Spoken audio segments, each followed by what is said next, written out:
Les mâles ont déjà signé, pour les autres il va pas tarder d'arriver. On a écrit évidemment un courrier au préfet, plus largement au gouvernement dans son ensemble, parce qu'aujourd'hui si on est là c'est pour porter un message, c'est pas juste pour être là, faire piquer pendant une demi-heure, c'est vraiment parce qu'on a des choses à dire et qu'on veut qu'elles soient entendues.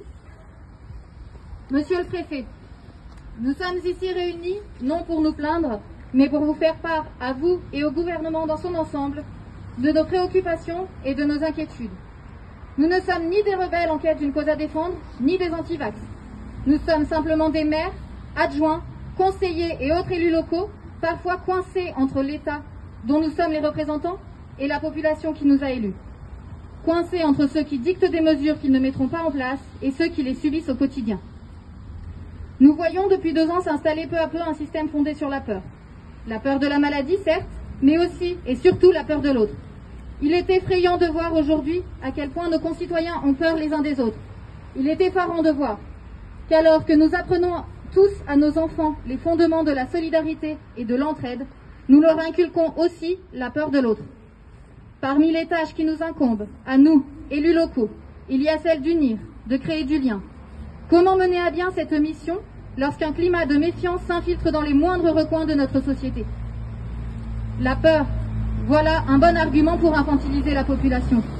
Une population à laquelle on ne laisse plus le droit de réfléchir, qui se trouve alors dépourvue de sa liberté et de son libre arbitre. Voilà un argument parfait pour nous contraindre à mettre en place toute une série de mesures dont la plupart souffrent d'une totale incohérence.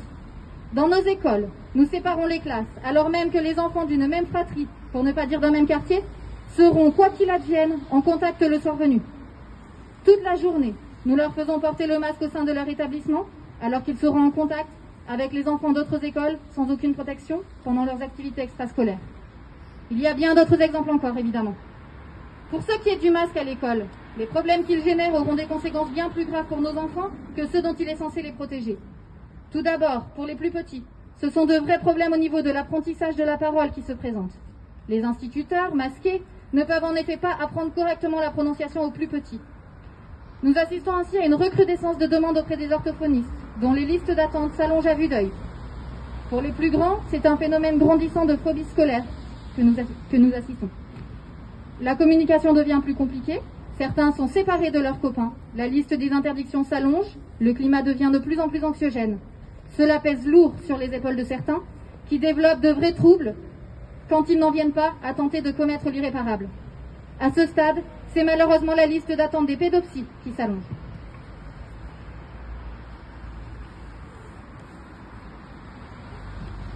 Chez les adultes, la situation n'est pas plus réjouissante. Les gens sont anxieux, pressés par la situation.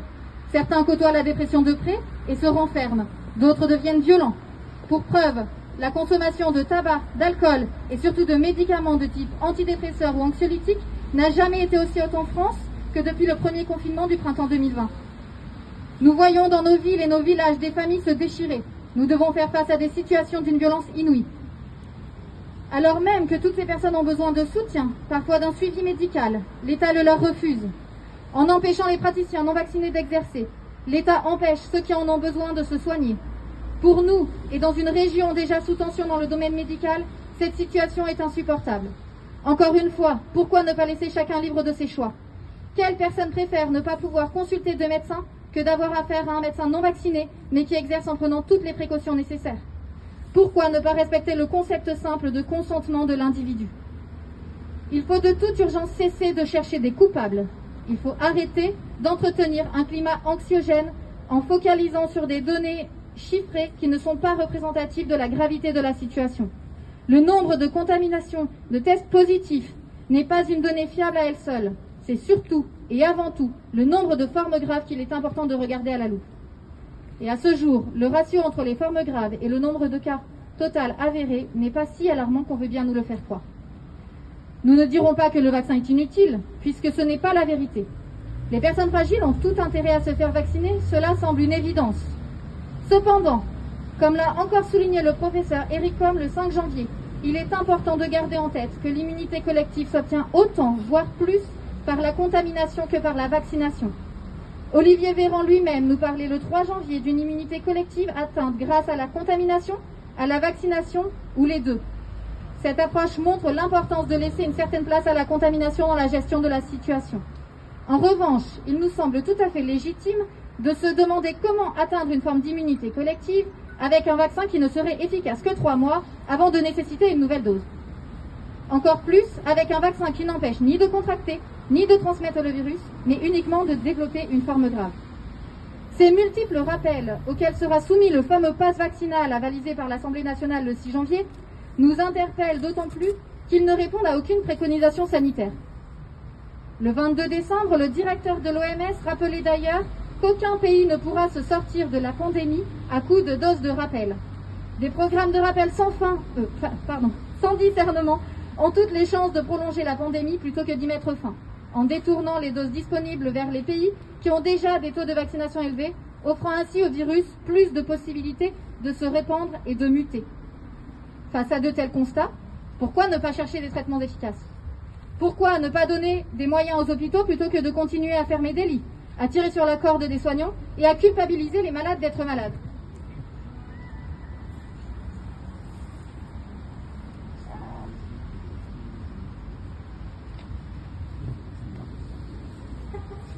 Pourquoi entretenir un climat si anxiogène qui poussera des personnes en bonne santé à tomber malades? Rappelons que la santé n'est pas une simple question de maladie, et encore moins uniquement de Covid. L'OMS définit la santé comme un état complet de bien-être physique, mental et social, qui ne se résume pas à l'absence de maladie ou d'infirmité. Or, aujourd'hui, les aspects mental et social sont complètement oubliés, nous promettant de lourdes conséquences à moyen et long terme. Nous avons des responsabilités et les assumons. Nous veillons chaque jour à ce que tout soit mis en place pour veiller à la sécurité et à la santé de nos administrés. Nous nous plions depuis 2 ans à de nombreuses contraintes. Mais aujourd'hui, nous venons vous dire que ce n'est plus possible. Cette situation n'est plus tenable.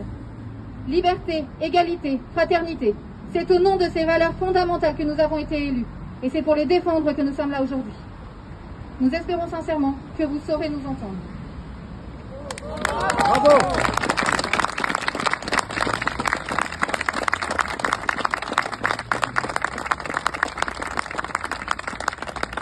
Merci.